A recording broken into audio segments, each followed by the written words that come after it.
Ikalimang istasyon, pagtutulungan ng anak pawis sa pagpasan ng krus. Ang pagtutulungan ng anak pawis sa pagpasa ng krus, ang bayanihan ng anak pawis na amin ng nakagawian. Kagaya ng pagtutulungan ng iba't ibang sektor ng mamamayang api, magsasaka, manggagawa, kababaihan, kabataan at maralitang tagalungsod. Inang bayan, narito ang iyong tunay na anak pawis na sa iyong mayamang lupa isinila, kasabay ng panatang paglingkuran ng sambayanan, sapagkat sa panahong may pamilyang naghahari-harian. Sa ating bayan ay panahon ng ligalig at wala ng makatarungang kakalimitan. Narito ang iyong mga anak, inang bayan, magpapatuloy sa buong loob na paglalakbay, pagsasakripisyo at pag-aalay ng kakayahan, upang wakasan ang kahirapang pasan-pasan.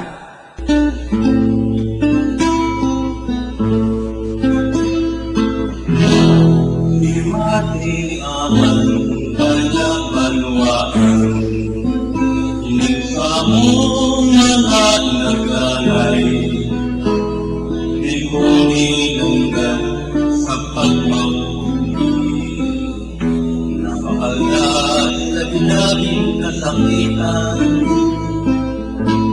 Kayo banwaan, kasipang balay, ikagabot magkakaroon yan, na nagtitios, aros magalan, sa pagtrabaho ng mali magkakan.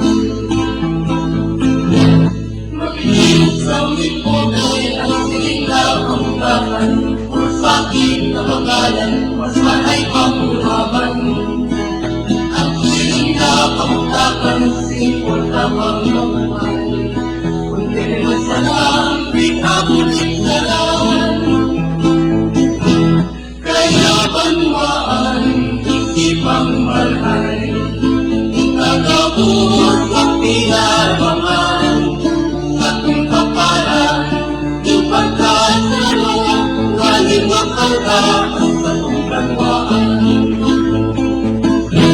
Matitios ang impobre ang sila pagulakan, sakit na magalan, mas manay pangulaban. At sila pagtakan, sipol na pangmabuhan. Kung pinagsalang, ikabulit na lang. Kaya banwaan, isipang malay, ikagabot wag pinalaman. Sa kung kapalan, ipagkasalo, waling makangla.